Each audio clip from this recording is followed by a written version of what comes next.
किसी की निंदा करना, सुनना, दोष दर्शन देखना, ये यहां से तुम बचा ले जाओ अपने को। बकाया देख लो, खुद वृंदावन की महिमा सुन के समझ लो कितना कृपालु वृंदावन। पर नाम जापक, धामवासी, प्रिया प्रीतम उपासी, अगर आप इनकी निंदा करते हैं, देखो खेती में भी समय लगता है। जब आप फसल बोते हैं तो कुछ काल के बाद ही, ऐसे ही जैसे कोई निंदा कर रहा तो तत्काल उसके शरीर में आग थोड़ी लग जाए।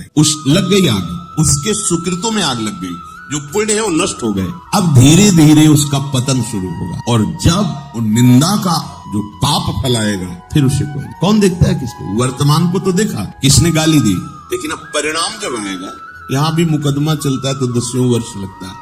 बड़ी सरकार, ऐसा न समझो कि देखो उसने अवहेलना की, निंदा की, उसको कोई तत्काल आग लगनी चाहिए, ऐसा नहीं है। कानून है, व्यवस्था है, समय पर उसको उस अपराध का दंड भोगना होता है। ये बहुत बड़ा अपराध है वाणी का, जो दूसरों की निंदा कर। कुछ अल्पज्ञ लोग, अज्ञान से घिरे हुए, जो अपने को परमार्थ से युक्त समझते हैं, वो अपने ही गुरु को सर्वत्र ना देख पाने के कारण वो अपने गुरु को एक सीमा में, एक शरीर में बांध लेते हैं, और संतों की उपासना की, भक्तों की, महापुरुषों की वो निंदा करते हैं। उनको ऐसा लगता है इससे हमारे गुरु प्रसन्न हो जाएंगे, क्योंकि हम अपने गुरु की बढ़ाई कर रहे हैं और सबकी निंदा कर रहे हैं। नहीं भाई, तुम समझ नहीं पा रहे, तुमने गुरु को माना ही नहीं। यदि अपने गुरु को माना होता तो जान जाते, मान के जानना होता है, और जब जान जाते तो आप यही जान पाए थे, अखंड मंडलाकारम व्याप्तमेन चराचरम तत्पदम दर्शितम मेन तस्मै श्री गुरुवे। तुमने अपने गुरु को क्या माना? एक व्यक्ति, और संतों को, भगवत मार्ग के पथिकों को क्या माना? नाटक। तो तुम्हारी बुद्धि क्या है? भ्रष्ट, तुम्हारी निंदनीय बुद्धि है। गुरु तत्व का उपासक ऐसा नहीं होता। ब्रह्मानंदम परम सुखदम केवलम ज्ञान मूर्तिम द्वंद्वातीतम गगन सदसम तत्तमस्यादि लक्ष्यम एकम नित्यम विमल अचलम सर्वधि साक्षिभूतम भावातीतम त्रिगुण रहितम सदगुरुम तम नमामि। ऐसे है सदगुरु। जैसे आकाश सर्वत्र है, ऐसे सबकी आत्मस्वरूप मेरे गुरुदेव विराजमान, सब में भगवत भाव।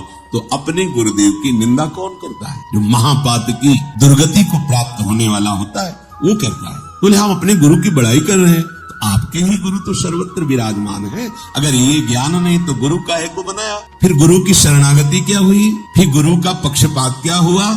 यदि अपने गुरु को असीम नहीं जान सके, एक शरीर में बांध करके और अन्य शरीरों में विराजमान गुरु आत्मस्वरूप से उनकी निंदा, उनकी अवहेलना, तो तुम अपने ही गुरु की अवहेलना कर रहे हो, तुम अपनी ही बुद्धि को उपहासास्पद बना रहे हो। ऐसे लोग घोर नरक को प्राप्त होते हैं। अब परिणाम की तरफ उनकी दृष्टि नहीं, और वर्तमान में ऐसा कुछ है नहीं, तो लगता है देखो वो निंदा कर रहा है, उसको क्या मिला? कुछ तो नहीं बिगाड़ पाए।